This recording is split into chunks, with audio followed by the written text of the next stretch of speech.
help? It does. I was like, wow, now I'm doing the thing. It makes you feel like, yeah, I didn't do it today, but it does make you feel better. Hi, Anna Mae.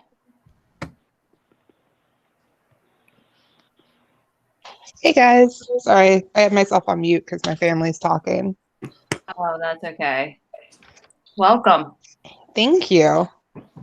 I'm excited to learn some stuff from you guys. Rachel, I'm so glad you're not wearing makeup. I feel like I need to move out of this room, Betsy, because it looks so bad. Do you guys like that? I just want to let everyone know this painter's tape is going to be up for the rest of my life. If you see it up there, green. we are one day down the line. We're going to do the ceilings, but it's just not today. So it's in every video I do ever. Just get used to it. It's a decoration at this point. Yeah, I thought it was just green trim. No, it's just some painter's tape, and at this point it might even like be part of the wall. We might actually have to end up painting over top of it. Yeah, just paint over it. So yeah, it's just a nice little different decoration. I'm gonna move to a better lighting room so I don't look so disgusting. I'm going on a field trip, friends. Katarina, don't worry, I told them you were going potty. You're muted. I have to say something that I think some of the ladies in here will appreciate. Yes. It's priceless. You ready? Ready. My client. By the way, I got my New Jersey people under contract yesterday. Yay! Yay! Multiple offer situation. They did not mess around. They understood the directions. The hard lesson was one well learned. Yeah. My side note is my sweet client is cleaning out their closet and just asked what size shoe I wear. Then I proceeded to say a different size than what she was offering. Thank goodness, but I really is a different size. And then she's like, well, "Does anybody know? Wear the size?" And I was like, "I guess my mom." And I should have said nothing. So then she sent me pictures of the shoes. I have no words. There's no. Can I just show you? I'm not trying to be mean here. I just have. Well, please do show us because I want to see. It's so just you're not into wearing used shoes, huh? Not that look like this. Like a dog. I'm not sure if you guys. Oh, look at that floppy puppy. Oh no, those are so bad. Okay, let's look at the. Hold it back up. I had the pen. Oh my. Are they shiny? Yes, metallic. Wait, let me see. Go back. Fantastic. Right, that's the side. Yeah. Here is the front. Hold on, here's the front. Oh no. Oh my. Wow. That's like 90s prom. Yeah, those I are don't even think bad. I wore those in the 90s. I'm actually from the 90s. I went to prom in the 90s. And it's uglier than that. That could be a song, Rachel. I went to prom in the 90s. Yeah, I did wear dyed shoes. I'm sure of it, just not with jewels on them.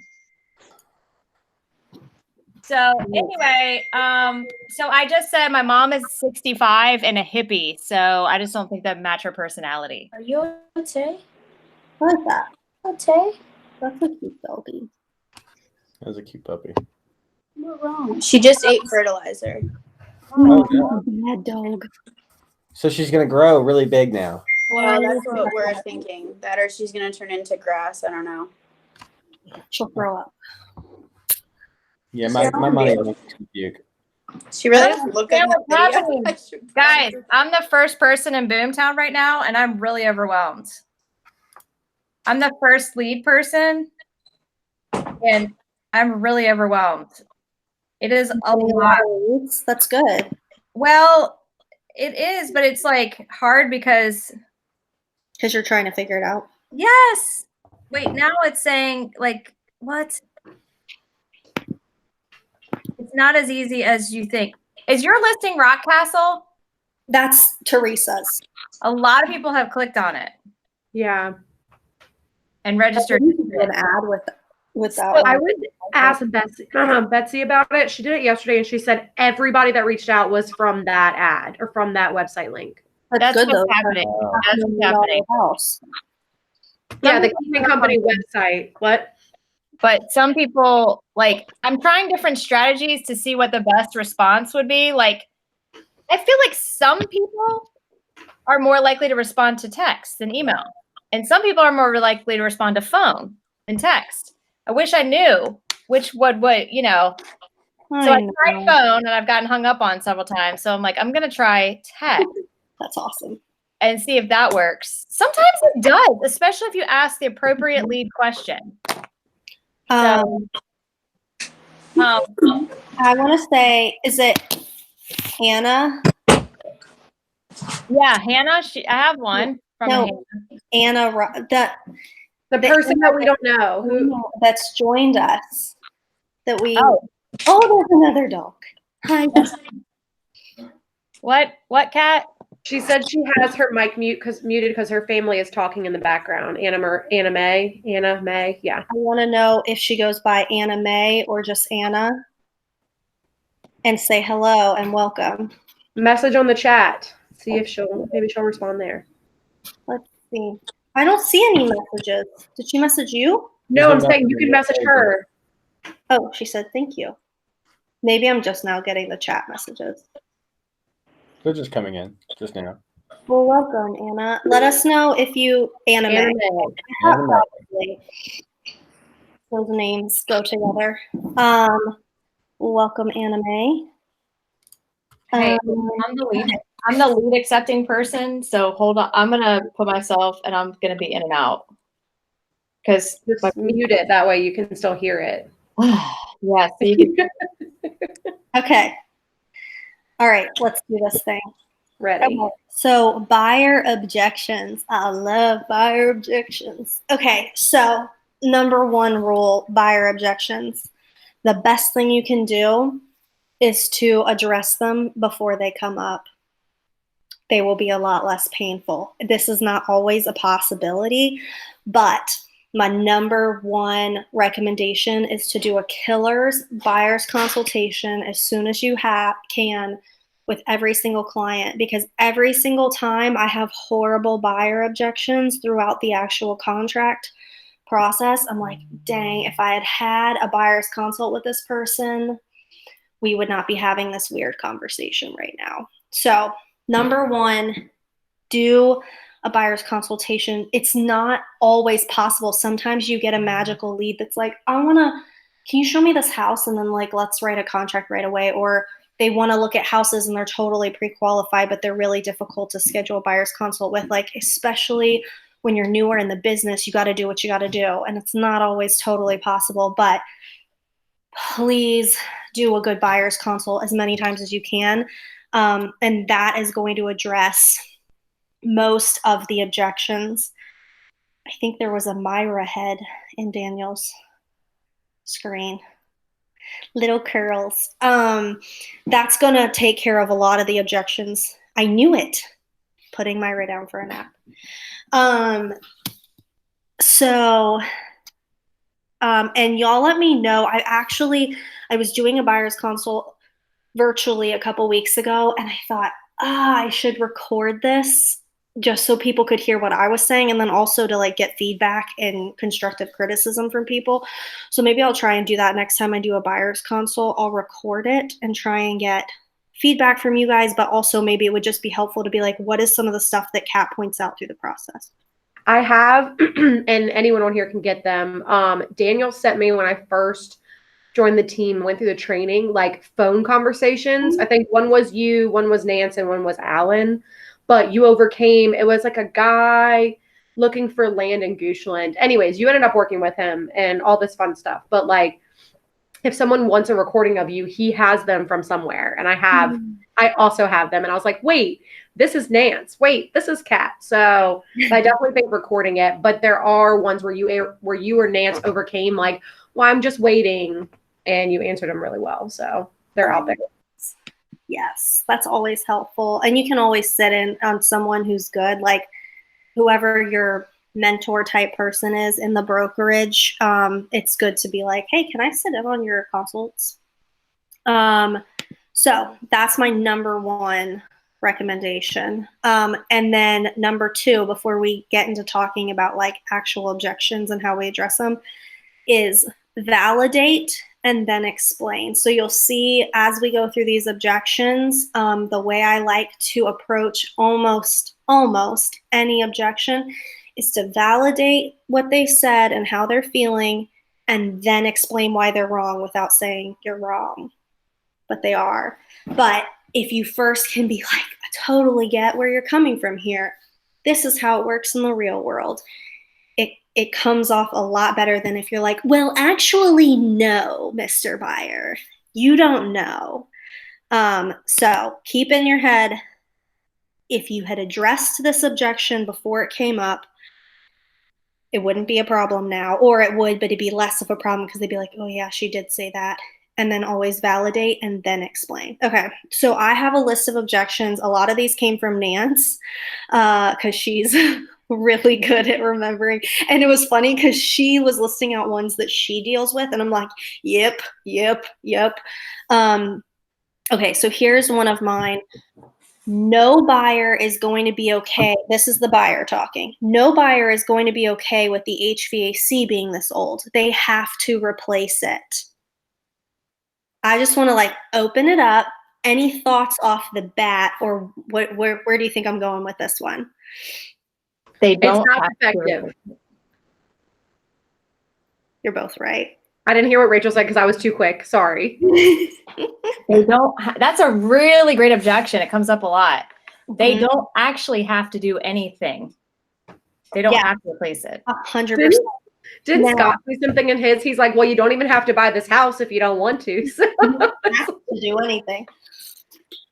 So here's the thing. If I had had an appropriate buyer's consultation with this buyer, we probably wouldn't have this conversation because I would have already explained to her or him, in my case, it was a her, the most recent one, but I would have already explained to them that if something does not have actual defects, it doesn't need to be, it can't be fixed. So if I had walked this person through a good buyer's consult, we probably wouldn't be having such a horrible conversation. But let's say it wasn't an option, it didn't happen, whatever, the past is the past. And they say this, validate. I totally understand how you're feeling. It can be really scary when certain things come up and the systems seem old. Per the purchase contract that we signed, we can't ask them to replace or fix things that aren't currently defective. But one solution here would be to ask them to pay for a home warranty. And that way, if this thing conks out in the next year, you're going to be covered. So validate, totally get why you feel that way, and then explain. You can't really ask them for a new HVAC system when this one's working. It's not how it works.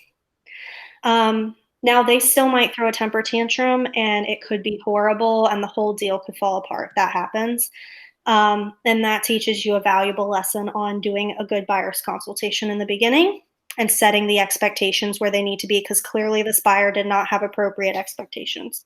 Daniel just said, bring it up when writing the offer and explaining the contract. Yes. So I like to, if I can, and you can't always do it this way, I like to have a buyer's consultation that happens like before we're ever writing the contract. But Daniel brings up a good point. If that wasn't something that could happen, when you are writing the contract, bring it up. Talk about it. The more you talk about these things ahead of time, the less you're going to have to deal with them once you're in the process and everybody's all emotional. I feel like another thing with that is, like you said, you have to address it no matter what. If you're just like, no, you're crazy, the HVAC is fine, the person's going to be so mad at you and be like, how do you get what I'm saying? So Mm-hmm. Yeah, you have to validate how they're feeling and explain why they're wrong kindly. Absolutely. Here's one.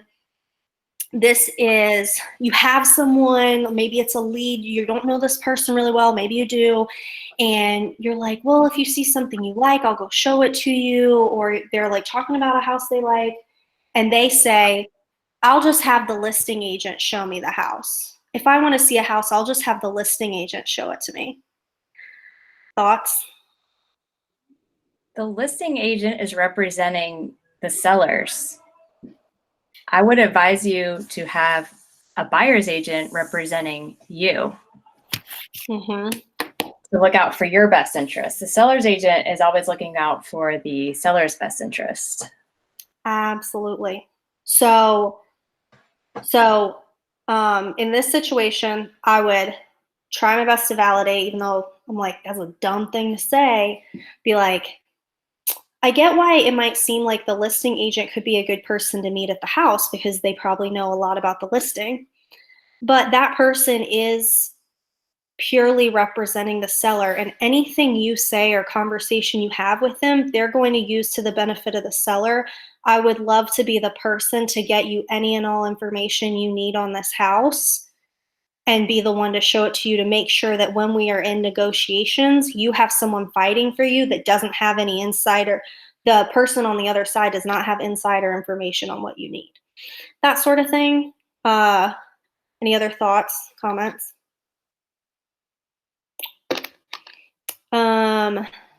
You're totally right, Nance. You want to point out like that person is not your agent. Oh yeah, that's another good point. Wait, what did Daniel say? Yes. So the listing agent, and that's another important thing to point out. The listing agent is, wait, I don't know what you're saying. There's too many typos here, so I don't want to. Sorry. Something I that's the was opposite. saying the seller's agent doesn't have to disclose anything negative about the house. I mean, if they know defects, that's one thing. But like, let's say that it's a hard resale because it backs up to a road, or there might be something negative about the way that it was built. But if the buyer's agent knows something like that, they're legally bound to tell their client, but the seller's agent is not. That's what I was trying to say. Okay, that's where I thought you were going, but then I was like, I can't really read all these typos. Sorry. No, that's a great point to point out as well. Is you might think the listing agent has to tell you any negative things about this house. They don't, and they're not going to point that stuff out. So they're not going to be like, oh, well, I spotted this problem or this negative thing about the house. They're not working for you. Oh, here's another one. I got this one recently. These are people, I did a buyer's consultation with them virtually. We're friends. I did not explain to them thoroughly enough ahead of time how agency works. And they said, they saw a house they liked, and they said, I called through Zillow, and there's an agent on site at this house. We're just going to go see it and let you know what we think.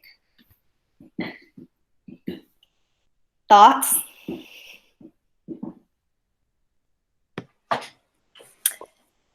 Was there really an agent on site at the house? Is it new construction? No, agent on site of the house. Well, that's what I would say. I'm like, I know it seems confusing the way Zillow works, but when you call that number, you are getting a buyer's agent that would represent you. There's no agent that's sitting at the house right now. Yeah, 100%. No, that's what I said. And you see, she validated, like, she didn't say, you're so dumb. This isn't like a Ryan Holmes project that has a site agent who gets paid to sit there. This is just a regular listing. She said, I know it's confusing the way Zillow works. Like, I get why you think that's a good idea. Totally get that. There actually isn't a site agent. It's just a random agent that takes calls through Zillow.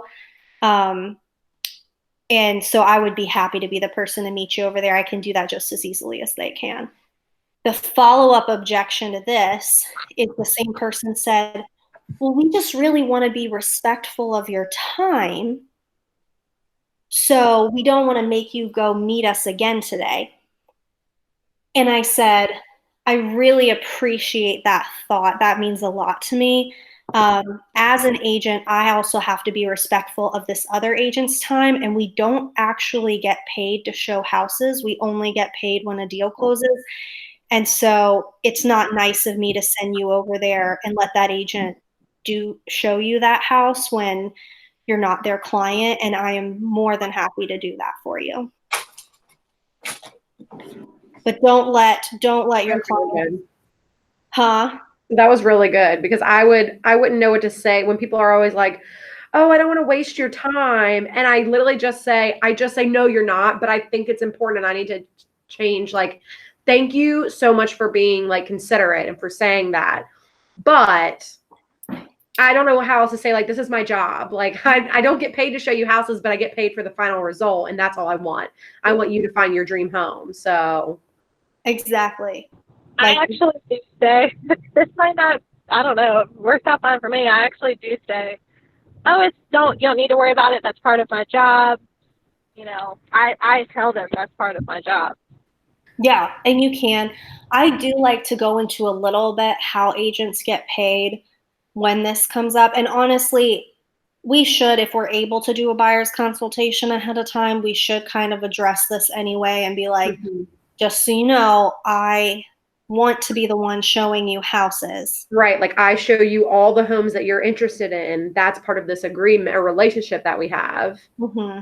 And then that way they're not like, let me call Bob, that's on the sign. Yes. And Okay. make it clear, agents do not get paid to show houses. So even though I appreciate your being considerate of my time as a fellow professional in their industry, it's not kind for me to let other agents show my clients houses because they're never going to get paid on that.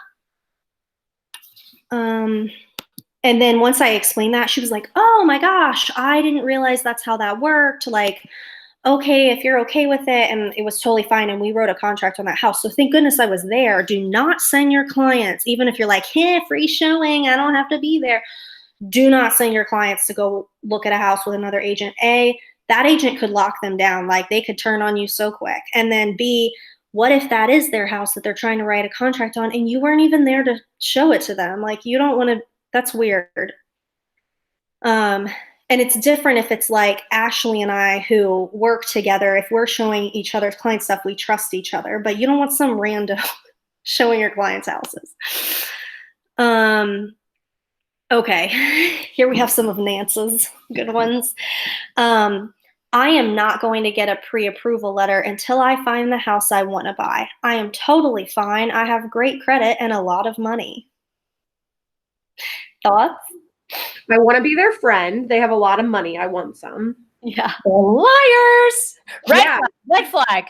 Yeah, they're definitely lying, or they're just, I feel like I don't want to say they're lying, but they're trying to avoid getting a sales pitch. Yeah. Is what I would think. Like what they said earlier, who was talking? Some training we were doing, and they were like, in the Boomtown thing, the guy was like, they just say, yes, I have an agent, and they hang up because they don't want to be sold anything. So I feel like that's probably this too. Mm-hmm. And what do you guys think? Has anybody else had that? I mean, I've had that multiple times. 100%. My reaction is like, I totally understand your hesitation talking to a loan officer because it seems like a commitment. You're absolutely not required to use anybody that you talk to, but the sellers of these homes really only want people who are. Hi, Jack. Jack, everybody's saying hello.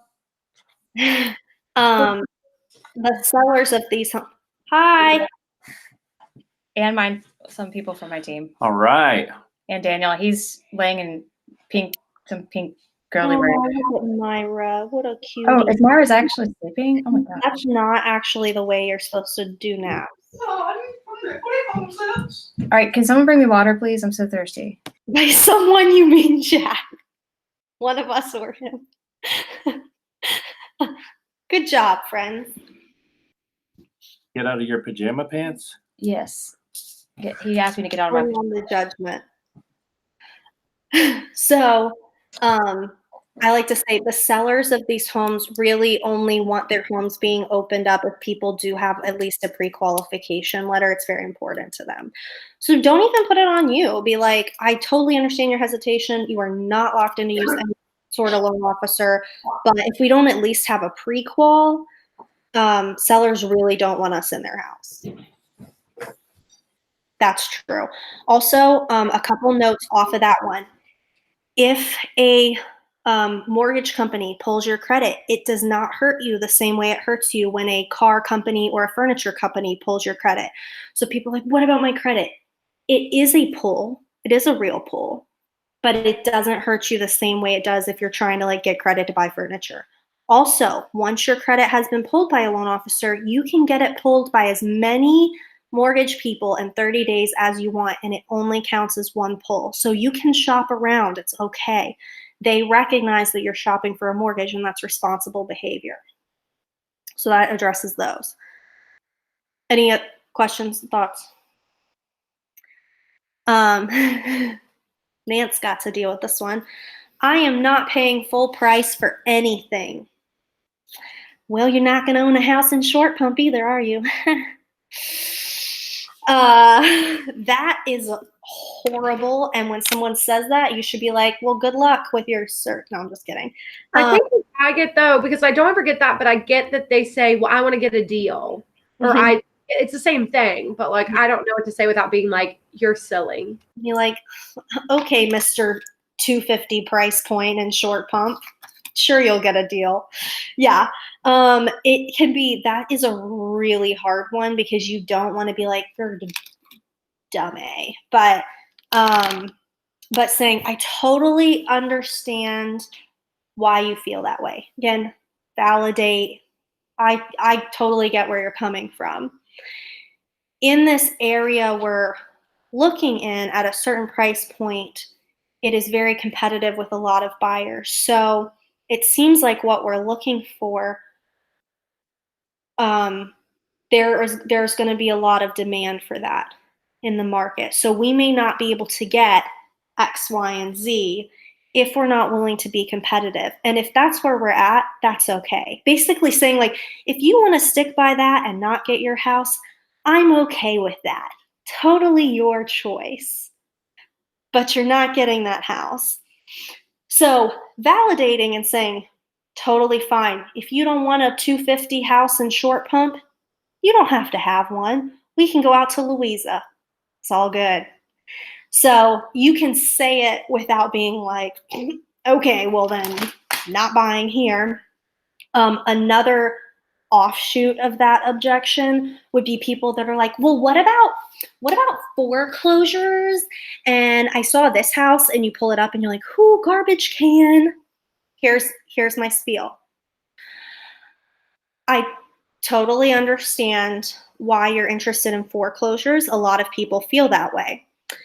Unfortunately, the reality with most foreclosures is if they are an auction situation, you do have to be ready to pay full cash for that house within a couple weeks of the auction. So you need like 10 grand up front, and then you need full cash within 2 weeks. Most people aren't in that position.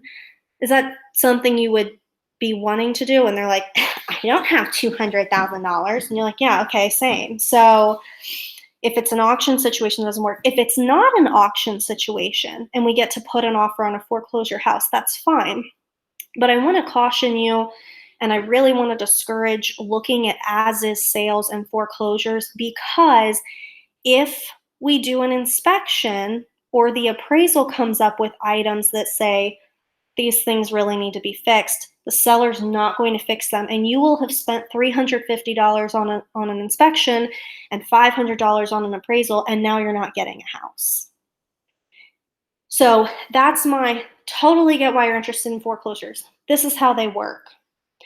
If you see one that you think isn't a garbage can that you're interested in, please do still let me know, and I'll take a look at it. But it is my job to let you know if I feel like a house might not be a smart investment, or if I feel like you could put money into trying to purchase something that's not going to pan out. Something like that. I think the biggest thing that helped me with that one is I had a bunch of people say that. They were like, well, I want to look at foreclosures in Short Pump. And I was like, you want to be in Chesterfield. What do you mean Short Pump? You literally, anyways. So, and I really like these people, and like they're friends of a friend, so I know them. And as soon as I told him, I called Kat and I was like, what do I say? And she goes, tell him that this house is saying it was like 10% up front and then the same thing. And I was like, so are you willing to pay $190,000 minus 10% within 4 weeks? And he was like, no. Yeah. So. Exactly. Like you can ask them 100, and she did. And it's like, you could be like, oh, this is what is required when it comes to foreclosure. Can you do that? Oh, they can't do that. 100%. I want to buy a house, but I want to find the house I'm going to get before I put my house on the market. I know how the real estate market works. I will just put an offer on the house contingent on selling my house. Thoughts? Good luck. I've actually had this one very often with people who are over 50. It's very, I don't know if like maybe in the 80s you could do that. Where their brain is, because I literally right now I have 3 people who are in that age bracket who are actively looking for a house, but they don't. And I've been this way before, and I finally had to convince one of them they had to get a bridge loan, but they just didn't understand. This one person, she keeps saying she wants to sell her house. It's like she doesn't understand, but she wants to make sure she has another house first. And so people don't get how that process works, especially this older generation. It's very strange to me. I don't understand if that is actually true or just so happens to be like the older generation in my life. I don't know. But I'm assuming I would like to hear what your options are. My most recent clients thought that they could get an equity line. That didn't work. I would not recommend that anyways, no matter what, because then you go upside down on your house. So what do you think, Kat? So I think you're 100% correct. You run into this a lot with like the downsizing. Yeah. One so much. And they're also very, very adverse to discomfort. Yes. So they don't like trying to juggle the timing. They don't like if they have to live somewhere temporarily. Like they very much want it to be easy and comfortable. And I've lived in this house for 40 years and I don't want to just get all my stuff out and have to get it ready. And then I don't even know where I'm going. 100%. Very common problem, especially with that market. What I have said in the past, as I validate, totally understand why that's what you would want to do. It would be so much more comfortable. There have been markets, housing markets, that have allowed for that. But right now, it is heavily a seller's market, which is great for you. We're going to sell your house, and it's a great time to sell. But it makes it difficult for other sellers to accept offers that are contingent on your house selling when they feel confident that they'll be able to get other buyers. We can do that if you want to, but it's going to be very difficult to lock down the house that you want. And I would hate to see you miss out on the right one, because we weren't ready with our home. What if, they're like, okay, well, what do you suggest I do? Get uncomfortable, friends. So yeah, if they're like, but we have 50 years worth of stuff here and I don't even know where we're going, blah, blah, blah. Totally understand. It's really, really hard. And selling a house is a giant process. It's very difficult. I get that. If we want to be able to lock down the right house when it comes along, we do need to make moves towards selling your house, getting your house under contract.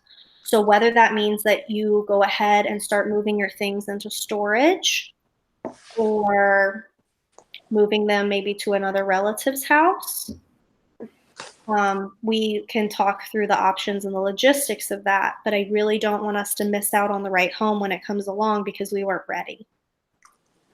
Would you ever use like one situation that I have right now? They wanted us to put a later closing because their house that they are building isn't done yet. So they've technically already bought a house. And so I guess you could use that. I don't really know like how, but yeah.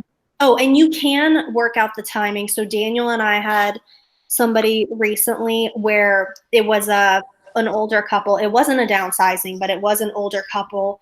Now they had moved many, many times throughout their years, so they did not fight us on this, but they did ask us about it. And we explained how it works and how the market works right now.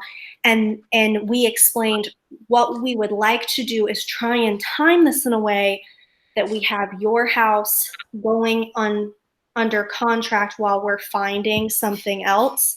And we'll just try and line up the closing dates to make it as doable as possible for you, which means a longer contract period where we need it and a shorter one where we need it. Okay. I mean, thoughts? what about the bridge loan situation? Like if they absolutely do not want to put their house, because I have 2 clients right now who are just, their heels are dug in. They want to move. They really want to move, but they want to find that house first and they don't want to sell their house first and they want to, but they still need the proceeds of it. Can they do a bridge loan? And what is that? How does that work? You can say you can totally get a loan. Might want to go ahead and just get a regular mortgage if you can qualify for one, and then just pay it off with the cash when you sell your current house. So Okay. they can do that. They can totally do that if that's what they want to do. I don't know a lot about the bridge loan thing. I had one client that just did it and it worked. I think the bridge loan is for if you still have a mortgage on your house, like your current house. You still have to qualify for both. Yeah, you do. Yeah. You have to qualify for basically carrying 2 mortgages. Right. Yeah. So it might be, and it might be like you get a bridge loan, it might be you get a regular mortgage, and then you're less screwed if you don't get what you thought you were going to get on your current house. Yeah. Yeah. I think it's a little more risky, honestly. But I'm not so sure. I've when never done one. we recently did it, they got a loan. So they basically were getting ready to carry 2 mortgages. But this couple were older, stuck in their ways. They preferred to have 2 mortgages than put their house on the market, get it under contract, and look for another house. They just couldn't handle that. And I'm finding that that is true for the other 2 buyers that seller buyers that I have. It's like they cannot possibly wrap their brain around it. They want to know where they're going before they list their home. And if they can qualify for a mortgage for the next house without having their house sold, great. Then do that. That's totally fine. The 100%. one has been like, you need to, can we sell this house for 340 or can we get 380 for this house? What do you think? Can we get, they want me to predict. And I said, I cannot predict that, especially I don't know the timing of when you're going to do that. I'm sending them emails of what is happening in their market constantly so they can have an idea. But I can't just like, oh yeah, I guarantee it for sure. Yeah, never guarantee anything, especially not sales prices. If anything, guarantee it won't. I told someone once, I'm like, well, that's not going to happen. But it's totally, if they can qualify for a mortgage and just buy the next house, then do that. That's fine.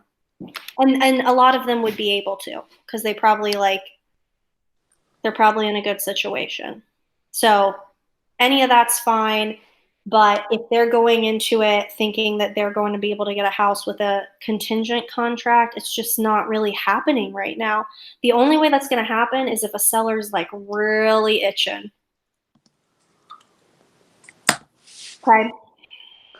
Yeah. I mean, I'm not really that familiar with bridge loans. I'm just like kind of doing a little bit of research. But basically it's, you're securing the second house with your first house and the equity in your first house. So, again, you still have to qualify to hold 2 mortgages. And the interest rate is higher than an equity line. So it's kind of like an equity line of credit, but the interest rate is about 2% higher than a typical one is what I'm reading right now. And maybe are closing costs lower on that? Is that like the part of the appeal there? Because if not, I would try a regular mortgage because it's less risky and you're going to have a lower interest rate. It says the benefits of homebuyer can purchase a new home, put the existing home in the market, might gain a few months of free payments, can still buy a new home even after removing the contingency to sell. More expensive than the typically home equity line, must be able to qualify for 2 loans, and the stress of handling 2 mortgages at once. To me, that sounds worse than. Yeah. Yeah. It's so much worse, but Most people probably cannot qualify for it. That's the thing. I would say, hey, yeah, go look into it, see if you can do it. And then they realize that, well, I can't even qualify. It's the same. I mean, you're really carrying 2 payments at the same time. I mean, so if you can do that, just go get a regular 30-year mortgage and then sell your house, Either way, there's no guaranteeing you're going to be able to sell your house. No. for a particular price that you want. Right. Make sure if their sales price that they're saying they want to get makes you nervous, it's okay to tell them that. Yeah. I had people once that Blue Ridge referred to me that needed to sell their current home if they were going to build. And when I went in there, and oh my gosh, I was there for forever. And basically what I found was that the wife's expectation of what their house was worth was wildly wrong. We thought it was worth way more than it was. And that was like, I'm not doing anything to this house. And it was like, well, that is bad. So I did tell them, like, if you start the building process, because when someone's building, they can get under contract a lot of times, and then they just need to sell their house before the new one is finished. And I straight up told them, if you're going to start the building process with an expectation that your house is going to sell more than this comp just sold for, that would make me very nervous. If you can't buy the next house with your house selling for the same that this comp sold for, Yeah. then I would not do that. And they didn't do Yeah. it. And they shouldn't. They would never have gotten that money. Yeah.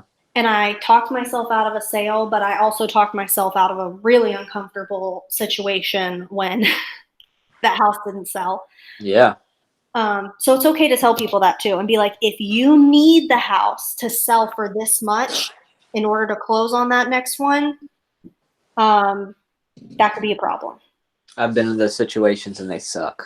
Oh, I mean, I came into one recently after the fact, but they basically bought a house, built it, and then had to sell for a certain amount, and it was a tough situation for them for sure. And I felt bad. Like, sorry. I don't feel bad for him. Like, I told you. Like, it's common sense. Dummy. Rachel's like, I told you so. I have an objection I didn't send in, but I thought about it all morning and I meant to text it to you and I forgot. Mm-hmm. Are we done with this one? Can we go to the next one? Can I ask you mine? She's like, Can I "Can you ask finish, you please?" one? I want to make sure that you're done with this one. Yes, we're done with this one. You can ask yours. We beat the horse to death, so I wanted to make sure that he wasn't going to wake back up. We were going to. Okay, so when they say like I have to wait until next year, like I have like 3 that are like, I need to wait until next year. And so I dig. I'm like, okay, what does that mean for you? Most of the time it's like credit, save up money, blah, blah, blah. And I'm like, okay, well, I can't magically give you money. So you're going to have to work for a year to get it or whatever. Like, how do you overcome that one? Yeah, I literally just had one yesterday that I thought she was going to buy this summer. And then she's like, I think I'm going to buy a car instead. Yeah, literally the same minus the car. He was like, I want to purchase over the summer. And then he said, okay, by end of 2020. And then now he's like, probably summer 2021. I'm like, that's fine. I don't want to lose you, but what do I? Yeah. So that's the guy that called me sir, in case anybody was curious. He said, appreciate, thanks, sir. And I'm like, okay, I've told you 3 times on the phone. I guess I have a deep voice. I don't know. Okay. I don't think you sound like a sir. Wow. So what I did yesterday in that situation, I was like, you definitely need to do whatever financially makes the most sense for you. So validating, like, you definitely want to do what makes the most financial sense. And if you are evaluating your priorities and you think that this needs to take place at such and such a date, then absolutely, that's when we should do it. And I'll just be touching base. I'm here as a resource to answer questions, blah, blah, blah. But you don't want to push someone too much. Yep. Now, you want to make sure they're not being stupid, and it's not a situation where you're like, that doesn't make any sense. But they do need to feel like they're ready to buy. And whatever the house is, like, let's say you look at a house and they're uncomfortable with it, if you have to talk them into buying something, that process is going to get ugly. Right. Yeah. Like, basically I texted him back because he now is not answering the phone, which is fine. I figured he doesn't want to talk to a female thinking I'm a sir or whatever. I don't know. But he texted me and was like, it's going good. Like, his credit repair, whatever he's doing, because he did talk to a lender, and they basically were like, you need to do this. It's going to take him a while. He doesn't make a ton of money or whatever. But I texted him. I was like, well, I'll keep up with you. Like, obviously, I'm going to keep touching base because he responds every time I text him. And I just kind of was like, if there's anything I can do to help you in the meantime, real estate or not, like, let me know for you and your family. But like, I don't know how to make it so it's not like a dead conversation, because then all he said was appreciate, sir, and ended it. One excuse I've used to keep touching base with somebody, even though it's like a year out, has been like, totally fine, blah, blah, blah, validate what you want to do. And then saying, I'd like to keep you updated on the market going forward. And that way, when it is time for you to buy, you already have a feel for what's been going on and which direction prices have been going and that kind of stuff. And that way you're already prepared when it's time. And usually people are like, yeah. Yeah, I like that. That sounds good. So that's been my excuse to be like, I'm still going to bother you though. Thanks. So that's a good one. Okay, here's another Nance one. My dad said, my fiance said, my brother said, my uncle said. Basically, anytime someone's like, but my sister said, okay, what I wish I had done more times in my life is when someone's like, my mom said, is saying, oh, is your mom in the real estate industry? Things you want to say. Huh? I said things you want to say. Things I want to say. It's like, oh, I didn't realize they were a professional. You should use them. That's awesome. Because you are going to have so many clients that tell you, my mom said that in New York, this is how it's done. And I'm like, cool, good for New York. It's irrelevant. But again, validating something like, totally understand why your fiance's opinion is important. Or I know your mom's definitely looking out for your best interests. It can be stressful for moms when their kids are making big choices. Something like that. Validate why their relative is saying this thing. And be like, what we find in this market is X, Y, and Z. According to our purchase contract, blah, blah, blah. I would be happy to connect you with a contractor who might be able to tell you a little bit more about that. Bringing it back around to totally understand where this person is coming from, why they're concerned for you, why they care about you. Let's take it over here to this fact that I have to back it up. Any thoughts on that, or like specific examples that solution doesn't apply to, maybe? My dad Well, I mean, put an offer in. I should just put any offer in, like even a low offer. My dad said that I should do that because they can always counter. Like just start out really low. That's what my dad said. Yeah. That he'd rather have some offer than nothing. Oh, Woody with his 8 other offers. Again, like totally understand why your dad said that, and he's definitely trying to look out for you. In this specific segment of the market right now, there's a lot of competition for this house because it's great and we are not the only people that want it. And I will write whatever offer you want me to write, and I will fight for that. But I do want to, it is my obligation as your real estate agent to make sure that you know that I am expecting that this house is going to have a lot of competition. And if we are not competitive, we will not get the house. That's a good way of putting it. Yeah, it's my obligation to let you know. Mm-hmm. And I like that. It's my obligation. Okay. I'll fight for whatever. And if you want this house, I want you to get it. You know, that's what I want. But I'm happy to make whatever offer you want, you know. Mm-hmm. That girl you were working with, Kat, and then something was going on. I don't know if you were having a baby or something, but I was helping her. And she had her mom was from New York, and this might be the instance you're thinking of. Oh my gosh, such a nightmare. She was just saying, like, my mom says you never, so funny, because we just had another instance like this come up. Mom says, like, you never pay any asking price. That's ridiculous. And I said, okay, well, let's look at some data, because you don't want to insult the people that they trust, because then they're not going to trust you, because, you know what I'm saying? You just got to, you got to know human nature a little bit for a lot of this stuff. So the things you could say to your friend is very different than something you could say to your client. But like Kat says, I think you validate. Okay, I understand. Whatever. I know they're looking out for you. I know they're looking out for your interests. Let's look at some data. And then with that girl, we pulled in the data, and I said, okay, of the last X number of homes that sold in this area, it was 8 of them. 7 of them went for above the asking price in this price range.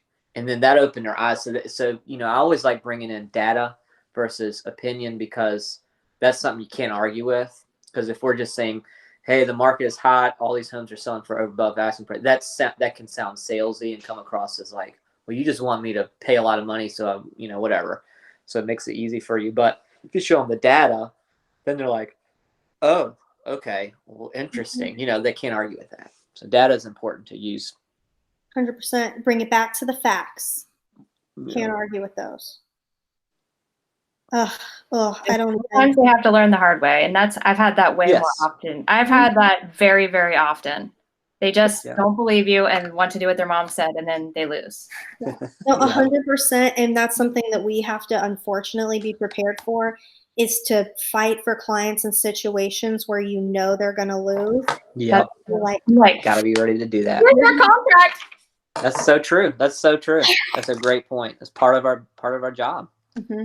And I've told in my buyer's consultation, I like to tell people, it's my job to inform you of the market and to make sure that I'm advising you the best that I can based on the market data. At the end of the day, we're going to do what it is that you want to do, and I'm going to pretend like it's a good idea no matter what it is. So if you want to write a crappy offer, we'll do it. I'll give you my advice. You don't have to take it. That's what I said yesterday. I was like, I will write this offer. They wanted to offer $3,000 less than the asking price. I said, but there's another offer on the table. So I recommend, if you want this house, offering at least full price. If you want the house, if you are willing to lose the house. And I've used that so many times, Daniel, when you said, what number are you willing to lose the house at?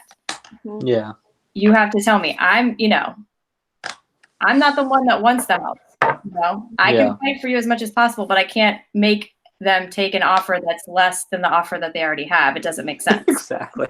I think a big thing too, I saw, or everyone's been saying, and Kat helps me with this a lot, is when you say like, I'm going to fight for you no matter what, but I have to advise you as well. And I'm telling you that this house has 8 other offers. We need to be strong if you want it.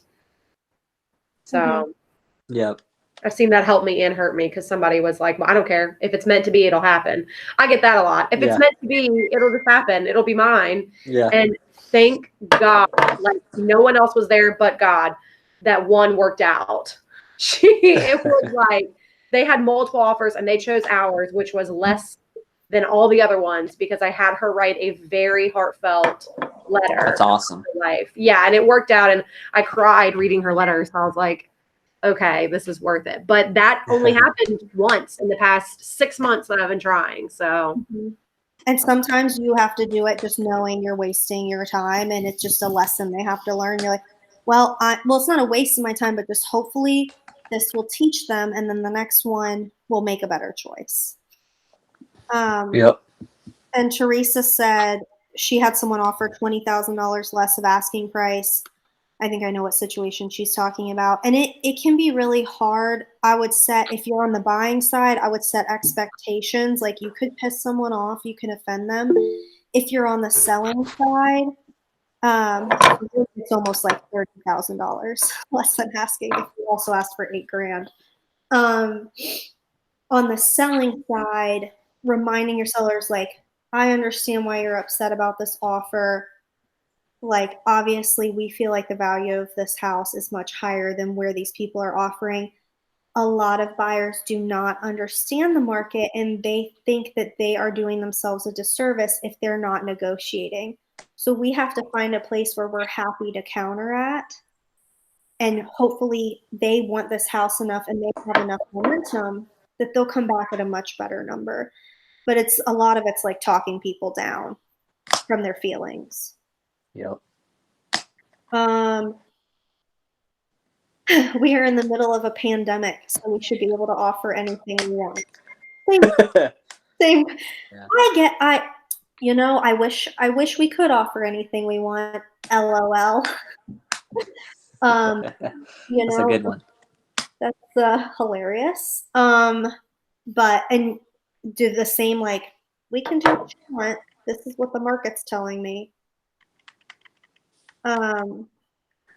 Here's one.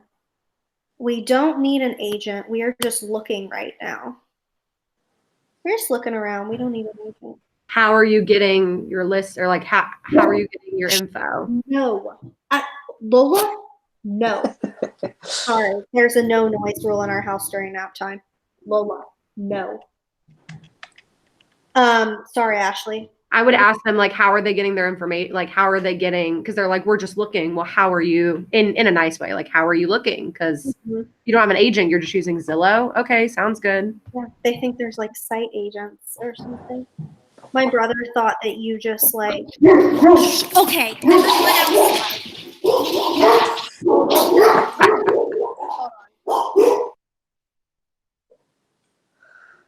Nobody messes with nap time. I get that. And like Lola and Theo, they're crazy. If anybody drives down the road, they bark. And they just sound so loud. It's crazy.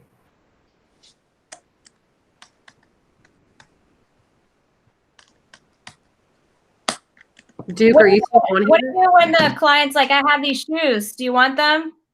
What do you do? I mean, what? You tell them yes, and then you kindly take them to the Goodwill not near their house. Yeah, I'm still on here. I was going to say, if you looked at Daniel's video, it got really grainy for a second. Yeah, it did. Rachel, you forgot to mention that they're Prada. Taylor's telling me to take them. Take them. That's funny. You know what? I'm going to give them to Tamara. What size shoe does she wear? What shoes? Oh, Daniel wasn't on here when you showed them.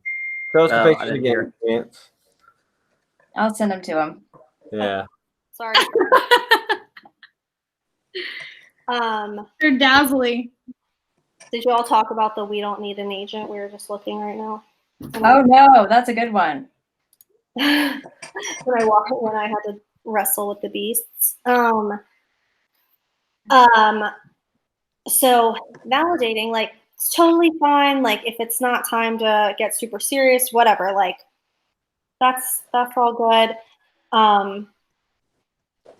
I would love to be a resource for you so that when you see a house that you do like, I can kind of look into as many details as possible, make sure there's nothing that's being missed there.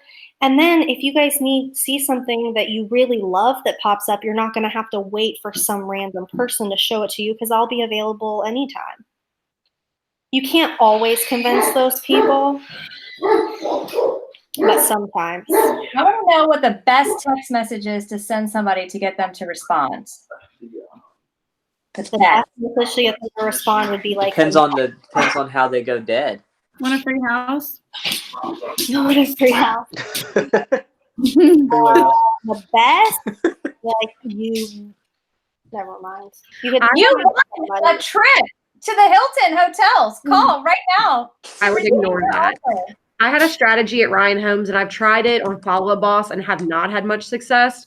But I've been like at Ryan Homes, we would do like free and be like free fridge, free refrigerator included. And you could literally like send them a list of homes that would have the fridge included or something. They're going to see the word free and I'm gonna be like, ooh, I like free things. But something I've been using is list of homes for sale, because that's what everyone asks. Is I just want a list of homes for sale. But I haven't had a lot of success with that. I really hope I would, but you would think, like, if someone is like, well, I'm just looking for a list of homes for sale, you send them an email that says list of homes for sale, and then they don't respond. So I don't know. That wasn't a good one, but the free thing works. Nance, is this somebody who, like, you've spoken to, like an internet lead, and they've gone silent? Or someone like, you've met? Or even the first time, you're like, okay. Should I call this person? and they're going to hang up on me and then never want any response again? Or would I have more chance texting the person with like a softer approach and sort of like reeling them into a phone call? Like I'm trying to get You know what gets great responses is a text message with a digital business card on it showing your face. Good idea. Oh, that gets the greatest responses. I will say this. Last year, my client, my one and only Facebook conversion lead, sent me a message. He said it was a year ago, June 3rd. We just closed on our house officially yesterday. She moved in yesterday. It was June 3rd that you sent me a video message of yourself and told me to go ahead and stalk you on Facebook. And it worked. And it worked? That's amazing. Awesome. I would say definitely, I was about to say video message. And you can just film a generic one that's like, hey, Katarina Wilkerson here, realtor at Keaton & Company. Got your info you sent in that you're interested in a house, or you're interested in that list of houses. And I want to make sure I'm setting up the right criteria and would love to chat. Shoot me a text or call. Text it and then say, hey, Ashley, exclamation point in text. Because it's like one thing if you get like some random video, like, who's that? And then you get a text message that's just like, hey, Kat. And you're like, wait, what? Does this person know me? And then they watch the video. Because you introduced yourself in the video. But you didn't say who you were. Any other suggestions? And they literally never talked to me again and deleted my auto email, and it was just horrible. And I'm like, was my video not good? I mean, good? We've all been cussed out. But that's a good thing. Filter them out. Did they deleted my auto email? Yeah, filter them out. You want to, the people that say no, and that's good, because that means that you're getting one step closer to the people that are going to say yes, and you're not going to waste any more time with that person. So if a video message accomplishes one of two things, it either completely turns somebody off where they say no right away, or it turns somebody to where they're like, okay, well, this is a real human, I could talk to them. That's the goal that you want to accomplish. Isn't that better? Them saying no right now, isn't that better than you trying 15 times over 3 weeks and you never get in touch with them? Mm-hmm. Mm-hmm. So it's kind of like forcing their hand, because it's very easy just to ignore a text message. But when someone sends you a video text message, you're forced to do something a little better, more immediate. 100%. I don't want to waste my time on you if you're like unpleasant. Yeah. Does that make sense, Betsy, though? Yes, that does. Yeah. But we had no a really good connection before that. Everything was good, and then I sent the video text, and I don't know if it was my face or what. Well, maybe his girlfriend was like, did not go well. Like, we had a great connection, then I sent the video text, and everything went downhill, and I was like, okay. Well, his girlfriend saw it and was like, if I catch you talking to this chick. It was a girl. It was a girl. That was the worst. Oh, okay. I think her boyfriend was like, dude, we got better. I really think. Good deal. This was fun, friends. Any other objections that are important that y'all want to talk about? Thoughts, comments, objections that are important? I'm looking for the text messages that get us the best responses. All right, what about? So, I mean, so the one that gets us 25% response is the one that says that you guys saw, that I haven't set up in Boomtown, but I probably want to set something up later. Hey there, got your info from our online inquiry that you were looking at homes for sale. Would you prefer a text or a call back? Mm-hmm. 1 out of 4 people responded to that. Wait, repeat that it? goes out within 30 seconds. Huh? Can you repeat it? I thought I heard you, but I don't think I heard all of it. Yeah, it says, hey there, got your info from the online inquiry that you were looking for a house. Something like that. And then it says, would you prefer a call or text back? You're giving them Yeah, a I choice remember of that something. one. But one key with that is it goes out within 30 seconds of the lead. So speed to lead is huge, right? And if you That don't, response would probably be less than half of that. And then another one that's a high percentage. This is cool because it tells us all the stuff. Initial response. Hold on a second. This one's 33%. Let's see. What does this one say? This one says, I have a few buyers looking in your area. Is your home still available? That's for sellers. That's for sellers. Okay, here's one for buyer appointments with a 66% response. Are you free this week to take a quick tour of a home I picked out for you? Wow, that one is 66% response. That's pretty good. The alien text does pretty good. Oh, this one's 47%. Hi, thanks for your inquiry. Is this a good time to give you a call? You know, agent name with company name. I mean, you know, just little quick little human-like text, you know, nothing like that's too long and crazy. So, I mean, these are just ideas from ones that we have in Follow Up Boss. This one, the alien text gives us 18% response. that's pretty good. But this is typically for people who have ghosted. So it brings almost 1 out of 5 people back to to responding who have otherwise ghosted. So haven't heard back from you. So I'm assuming you're either, you know, you don't need anything, you've just been busy, or you're abducted by aliens. Hopefully not the last one. Please let me know. And so 1 out of 5 people who otherwise have ghosted will respond. So that's pretty good. So all these templates are in there. And then Boomtown, for you guys that did the training on Boomtown, does it have templates and stuff like that? Have you gotten to that part with the smart action, smart drips, text templates? I don't think we're there yet. Okay. He mentioned them today, but he didn't like talk about templates and stuff. He said we're going to learn how to do that or something. And then he did say something about every Tuesday at a certain time they do something. I don't know. It's about how to create. So say I have all my first-time home buyers or all my people who need a lender, how to create something to send out to them, like a mass email, essentially. How to create them and save them so you can be like, oh, I just got Katarina as a new client. I want to send her this automatic email, but I already sent it to 30 people. Let me just send it to her really quick. That's what it was. He said they're doing that on Tuesday at 2. So that's canned like messages. Like Yeah. pre-filled. Yeah. You're going to sing for us, Daniel? Yes. Can you take requests? Yeah. Can you do Somewhere Over the Rainbow?